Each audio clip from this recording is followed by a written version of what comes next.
Today we are presenting the modern day prophet.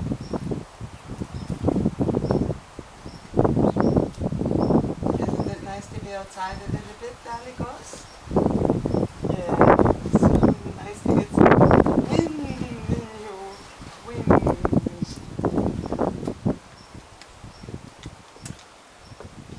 Modern day prophet. After painting the night, I'm feeling like I had brought the paintings back to the homeland, and that here I was going to become one with the light and give a rebirth to surrealism. I started to find myself very alone, unfortunately. And there were many nights as I was walking home along the path by the sea, I would see Orion, and I would see Orion reflected on the sea. And this image is exactly the way I saw it. And then it was all these shooting stars there was those shooting stars, and there was many stars. It was brilliant stars. And so here I am, the modern day prophet, walking through life with all these paintings on my back, this charge that I have, this mission. And there's my little dog, there's the gargoyle, and our shadows are silhouetted. And we're taking this long road. This will be going towards the Pharaoh. And you have to look closely. But at the end of the road, there is a blue horse, transparent, and a blue man on the horse with a purple cape. And this is Salvador Dali.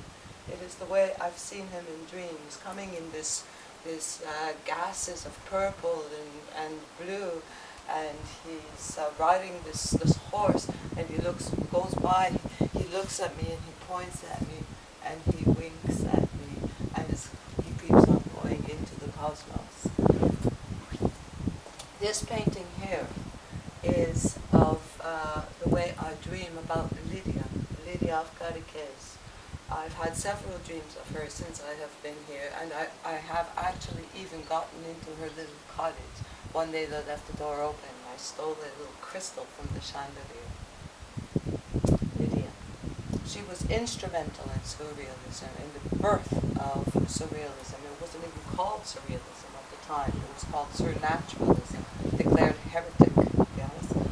And here's my she-devil once again. Here you have several of my paintings, just pieces of them, tied to the back of the painter, his little box of tools, going down this road. The curious thing about this painting is, as the other one has many faces that appeared, and I let them appear, and I left them there. In this one, I did not want any of that kind of work. But, of course, the hand has its own design. And at the end of the road, there's a face here, eyes, eye, mouth. It's a skeletal type of face, and it's got all this hair. Yeah? It came once, I took it away. It came twice, I took it away. The third time, I just left it there. I let the hand do what it wanted, and I said, this time I'm just leaving it, wherever it comes. And this is a spirit that calls to me to continue my road. And when my father died, I realized that it is my father, Mr. Ronald Lee. And this is a symbol of the warrior. Orion is a fearless warrior. He is very brutal in his ways, and he has killed many a man, well, destroyed. And here are his 4 points reflected in the sea. At the time of this painting, the points were equal. They were almost square. This one a little bit lower, but almost square. And the power of Orion is the warrior. He is the warrior that fights for the weak. He is the good warrior. But nevertheless, he is a warrior. And these are the 4 points that keep him watching over the winter skies. But right now, this this star over here is dying, and it's falling inwards. And that is what is so upsetting the planet and humanity. It could maybe this is a very, very important thing that is happening. Very few people are even aware of it. This star is dying, and it's getting closer and closer to the proper constellation. Yes, things are going to change in the universe, on Earth, in the universe and on Earth. Yes. This painting is called The Modern Day Prophet because after painting the light and the decadence and then finding the light, I did find the light in Cadaques. I did find the light in Cadaques with all the beauty that is here. I like being outside. And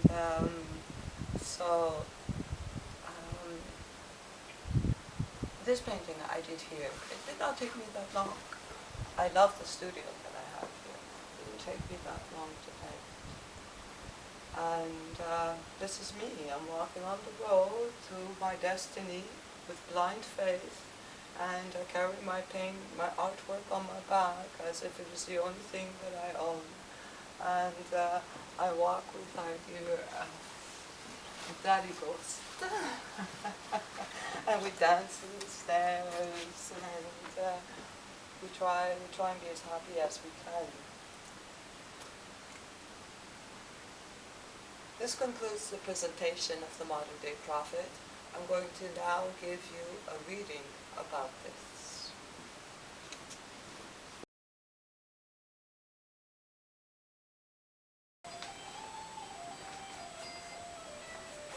Hello, here we are again for one more night.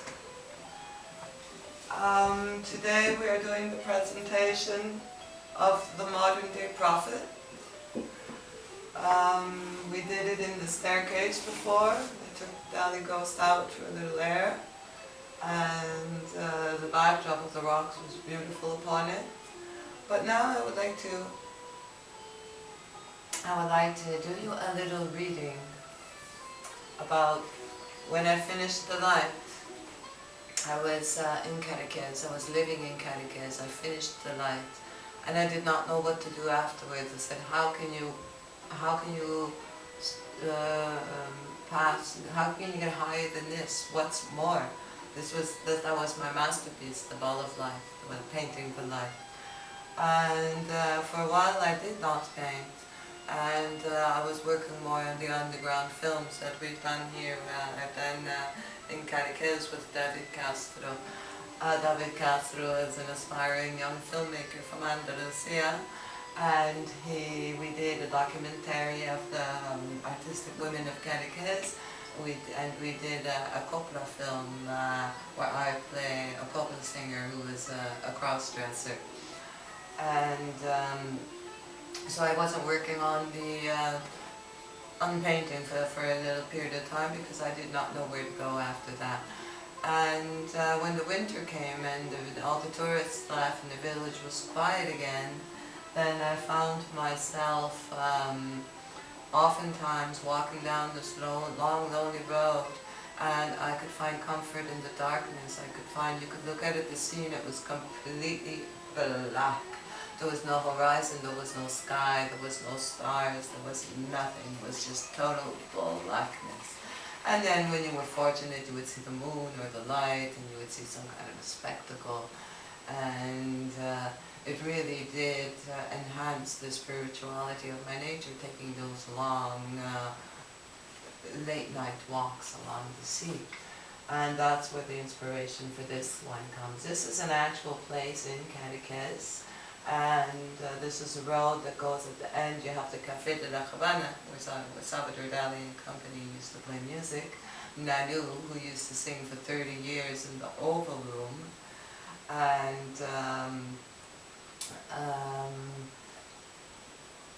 And you've got 3 arches here. But for aesthetic value, I took the arches out because I wanted it to be just the land and nothing of the structure of what has happened to here in Cadaques. And so this painting was called The Modern Day Prophet because I came to a conclusion that in a certain sense, through my art, I am a prophet. I believe it in my heart and I believe it in my soul. Yes, and I believe that I was put here on this earth with the destiny to try and bring as many souls from humanity closer to the light before the end comes. So here's a little writing that I wanted to share with you. Mine is an eternal quest for answers. I realize that before one can even hope to find the answers, first it is necessary to fully understand the questions, yes? I believe that today in my search I have fallen upon something interesting. I think I may have learned something important for the mission. It was not too long ago I found myself, on a clear and peaceful day, enjoying a stroll in the park. The sky was blue, the women had their spring colors on, and the earth smelled like fresh grass. Everything seemed so perfect, and yet in my own personal quest, I felt that something was eluding me. That was the time when my entire belief system was being challenged. I needed answers. Imminent changes to sensitive subjects threatened me. Issues that I could not discuss with anyone started threatening the very essence of my emotional stability and my mental stability too. I felt lost and abandoned. Involuntarily, I slipped away into the recesses of my mind, and upon resurfacing, realized that I had a head full of very profound questions. Growth could only come from was clear to me, but where to find this knowledge was a total mystery. I put away the pains, closed the studio for a while, and went home to find my soulmate, my darling Elaine. At times like these, there were no other safe options for me. His smile, his hands guided me as if they were the only friends I had in the world. He was the perfect anchor. He could hold me down to something safe and something real. As we walked down the sunny streets of our hometown, I asked the gods to send me a message. I did not want to burden Lenny with what was going on in my mind, so I reached out, as usual, to the gods that guided me. Our path brought us to a street sale where a young woman was selling some used books. I closed my eyes, I focused on what I was searching for, and I let my hands run freely over the books she had put out on the sidewalk for sale. Then I did I felt a little electrical charge in the tip of my finger. This was the book that might possibly have information I was looking for. I paid her $1 and we continued on our walk. The title of this book was The Power of Myth and had been written some time ago by Mr. Joseph Campbell. I believe it was written in the hippie days, the early hippie days. It was one of the early hippies, this Mr. Campbell fellow. All right. I had the feeling that sooner or later I would be ready to read it, and so I brought it home and left it in view. I really do not read very much at all because it is difficult for me to concentrate when it comes to literature. It is like I have that mental chip a little on the funky side, you know?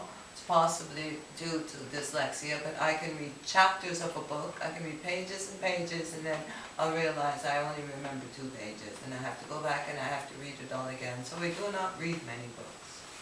But I do believe in the magic of well-written books.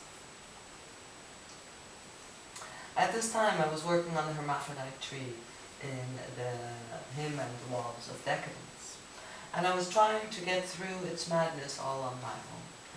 This was probably one of the most personally intense aspects of yet, and somehow there still are few writings about this entity.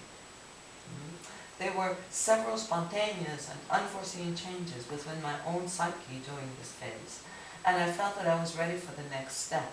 Maybe this book could guide me ever so subtly.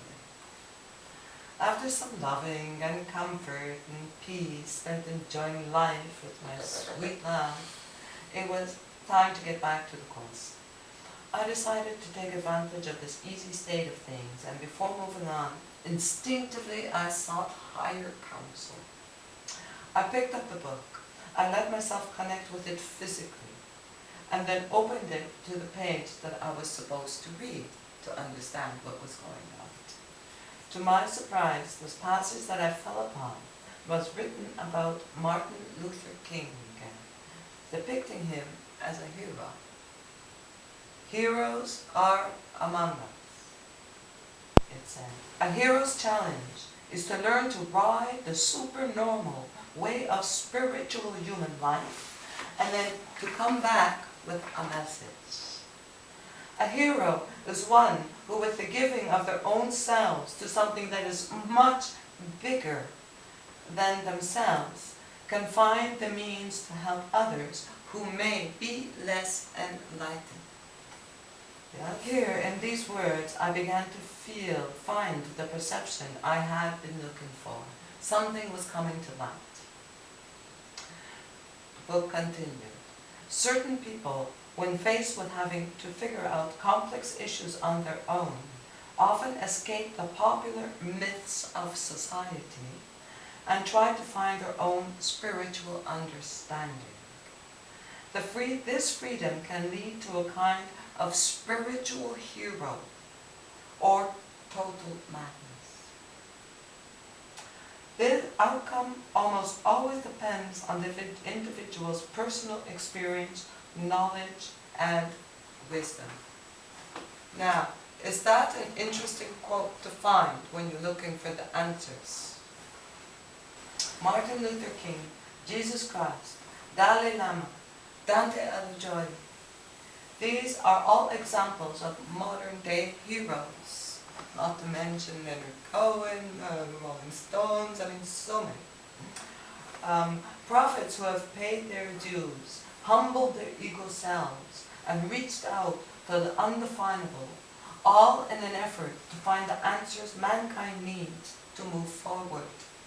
They have paid dearly with blood, sweat, and tears, and sometimes with their lives, trying to save the lost children.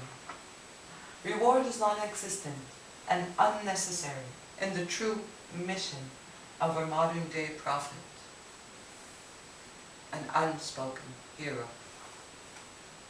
I dream of the day where I and others like me shall be recognized for what we are.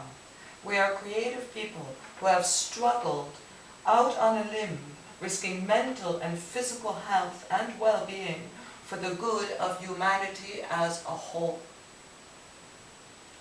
I, for one, I still have not lost faith in humanity. My sacrifices and my mission are entirely based on the fact that I am a modern-day prophet.